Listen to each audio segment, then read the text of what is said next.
Gole d'Água, aproximadamente 2.500 anos antes de Cristo, deserto da Arábia, atual Iêmen. Em uma pequena aldeia, às margens do deserto da Arábia, 10 peregrinos se preparavam para uma jornada. Atravessariam um pequeno trecho do deserto para comercializar mercadorias e também levar a palavra de Deus até uma vila, que naqueles dias servia como ponto de encontro de caravanas de mercadores que se aventuravam através de rotas do deserto. Tinham provisões para aproximadamente 3 dias de caminhada. Seria mais do que suficiente, pois a previsão para a jornada era de apenas um dia. Dentre os peregrinos estava o jovem Hazael. Hazael, jovem prodígio daquela comunidade, era trabalhador e dedicado. Por ter cultivado a terra de Raf durante 3 anos, este lhe prometera a mão de Ashira, sua filha, ao rapaz. Hazael e Ashira se amavam. Amor puro, inocente, casto. Amor capaz de enfrentar o mundo. O amor de Hazael por Ashira só não era maior do que o amor de Hazael pelo seu Deus. Hazael tratara com Raf das bodas. Tendo-lhe servido pelo prazo avançado, não restará alternativa a Raf, a não ser cumprir sua parte no acordo. Então, em uma noite enluarada, sob o clarão de uma fogueira, perante aos olhos de toda a aldeia, imbuídos pelos doces dizeres do sacerdote, Hazael desposou Ashira. Na noite de núpcias, o amor se consumou.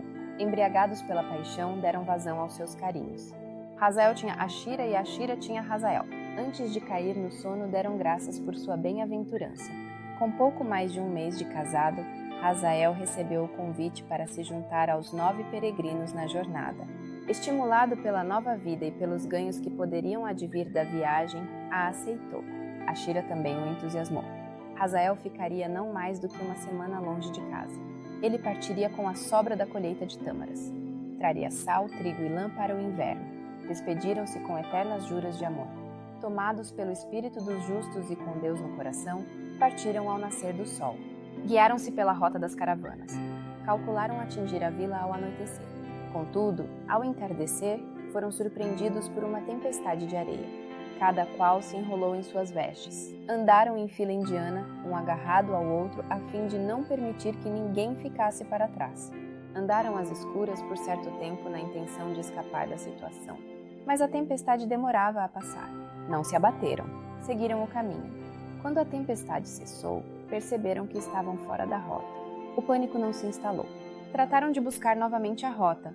A noite caiu e resolveram que prosseguiriam no dia seguinte. Uma fogueira, contos e cantigas animaram a noite. Rezaram para o Senhor Deus antes de dormir, alvorada com os primeiros raios do sol. Refeição farta que reduziu os mantimentos à metade. Buscaram novamente a rota. Não tardaram a encontrar aquele que julgaram ser o caminho correto. Andaram por um dia inteiro. Nada da vila. A certeza deu lugar à desconfiança. O caminho antes certo e seguro agora se assemelhava mais com uma armadilha. O nervosismo se instalou. Seguiram-se breves e infrutíferas discussões. Não tardou a troca de acusações. Racionamento de mantimentos foi a primeira ordem. Aguardariam o anoitecer para tentar se guiar pelas estrelas, mas o céu daquela noite se fez nublado. Foram surpreendidos por outra tempestade de areia, mais rigorosa que a primeira. Por acidente, perderam parte considerável dos mantimentos. De manhã perceberam que a água já era bem escassa. Oraram. Apostariam tudo o que lhes restara em um palpite sobre uma possível rota alternativa. Um dos peregrinos tinha a certeza inabalável de que deveriam estar próximos da vila, só que a atingiriam por um caminho diverso daquele inicialmente traçado. Andaram por mais um dia. Qual foi o desespero dos peregrinos ao perceberem no fim do dia que haviam andado em círculos? O pânico se instaurou. Choros e lamentos. A água acabara no fim da tarde. Irremediavelmente estavam entregues à sorte que parecia não lhes sorrir. Passaram a noite aflitos, sedentos e famintos. Raiou o dia e o sol se fez mais quente do que nunca.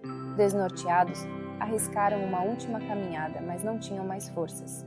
Com os lábios rachados e a garganta seca, não lhe restavam mais qualquer esperança a não ser um milagre. Andaram em vão. Não chegaram a caminhar mais do que 500 metros. Estavam exaustos, muito fracos. Um a um caiu ao longo do caminho. Por fim, resolveram se agrupar em um círculo. Arrastaram-se. Jogados ao chão, esperaram a morte. Reuniram ainda forças e em coro cantaram louvores para Deus. Hazael, tão fraco quanto os outros, só pensava em Ashira. A amargura por não voltar a ver seu amor lhe corria a alma. O fim estava próximo. Ao longe um vulto surgiu. De início se confundia com uma penumbra. Com o passar do tempo, foi tomando a forma de homem. Ele andava em direção ao grupo. Um e outro ergueu o braço instintivamente em um pedido de súplica. O gesto foi retribuído.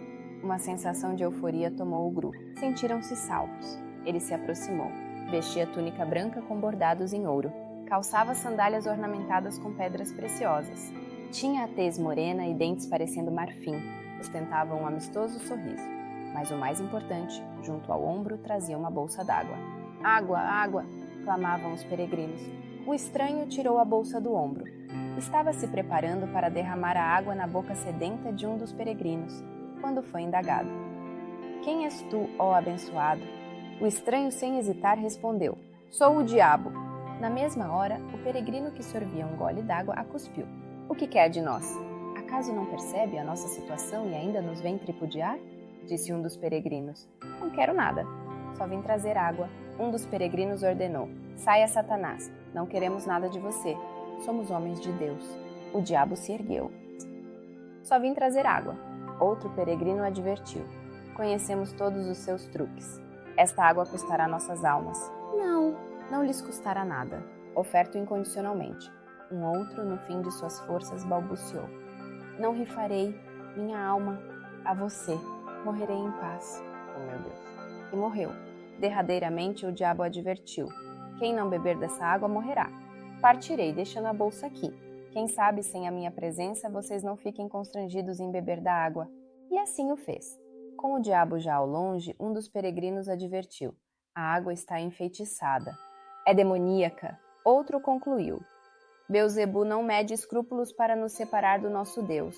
Até na hora de nossa morte, em momento de maior agonia, ele vem nos tentar.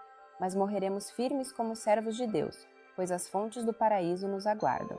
Um dos peregrinos se ergueu. Para surpresa de todos, tomou a bolsa d'água e a destampou. Derramou a água nas areias do deserto. Em seguida, arremessou a bolsa no chão e a pisou fazendo esguichar. Foi aplaudido e incentivado pelos outros. Tomado de vez pela fraqueza, caiu e morreu. Hazael sabia que seu fim estava próximo. Contudo, a saudade de Ashira o consumia. Não queria morrer sem antes ver seu amor mais uma vez. Decidiu beber da água. Arrastou-se até a bolsa e a virou em seus lábios. Restara água no fundo da bolsa. Peregrinos ainda vivos clamaram: Pelo amor de Deus, não faça isso! Seja forte. Morra em paz. Hazael bebeu. 1, 2, 3 goles. Respirou fundo. Não passava de água. A engoliu, sem antes bochechar a boca. O pouco de forças que lhe restara foram renovadas. Ergueu-se e se pôs a andar. De passo errante e caminhar torto, seguiu uma trilha qualquer. Para seu espanto, com menos de 1 hora de caminhada, chegou à sua aldeia. Foi acudido. Seu estado era um atestado do que havia passado. Trouxeram-lhe água e comida. Ashira trouxe seu amor e lhe cobriu de beijos. Um grupo de busca foi organizado às pressas para salvar os demais. Com orientações imprecisas dadas por Hazael, levaram meio-dia para localizá-los, todos mortos. Retornaram com a bolsa d'água. Ela ainda estava úmida e guardava alguma quantidade. E aquele mistério acabara por perturbar a todos. Aquela porção seria suficiente para todos os peregrinos por mais um dia pelo menos. Mas havia indícios de que se recusaram beber da água. Ao ser indagado quando do retorno do grupo, Hazael viu na pergunta um teste decisivo quanto à devoção para com seu Deus. Homem de bem e da verdade, não mentiu. Relatou tudo e disse que ele, Hazael, era o mesmo. Nada havia mudado. Os sorrisos se desfizeram. Os rostos se fecharam. Uns se afastaram, outros o insultaram. Hazael se desdobrava em explicações até que veio o veredicto. Vá embora. Você não é mais um servo de Deus. Mas eu ainda sou o mesmo. Amo meu Deus, amo meu povo. Explicava-se em vão. Por fim, Hazael procurou Ashira e lhe disse que ainda a amava muito, e o que o fez beber da água foi o desejo de revê-la. Sua esposa, afrontada, assim lhe respondeu: Não impute a mim a responsabilidade pelos seus atos. Meu amado e honrado marido morreu com os outros no deserto. Para mim você não passa de um demônio, uma sombra, um fantasma, um espírito a serviço do mal, com o único propósito de nos desviar do caminho trilhado por Deus. Somos o povo de Deus. Seus entes e amigos que até há pouco lhe cobriam com afagos muniram-se de paus e pedras. Hazael pôs-se em carreira. Desnorteado, perambulava pelo deserto aguardando a morte até que se deparou com o diabo. Já consumido pela dor, apenas disse: Você conseguiu. Eu acreditei em você. Acreditei na sua falácia. Acreditei em sua oferta incondicional. Por beber daquela água maldita, você me separou do meu Deus, do meu povo e da mulher que amo. Antes tivesse morrido em paz com os outros. Sem demonstrar qualquer reação, em tom modular, o diabo respondeu: engana-se, só ofertei a água. O que separou você do seu Deus, do seu povo e da mulher que ama foi a mesma causa que matou os demais: preconceito e intolerância. George Lee Mabud.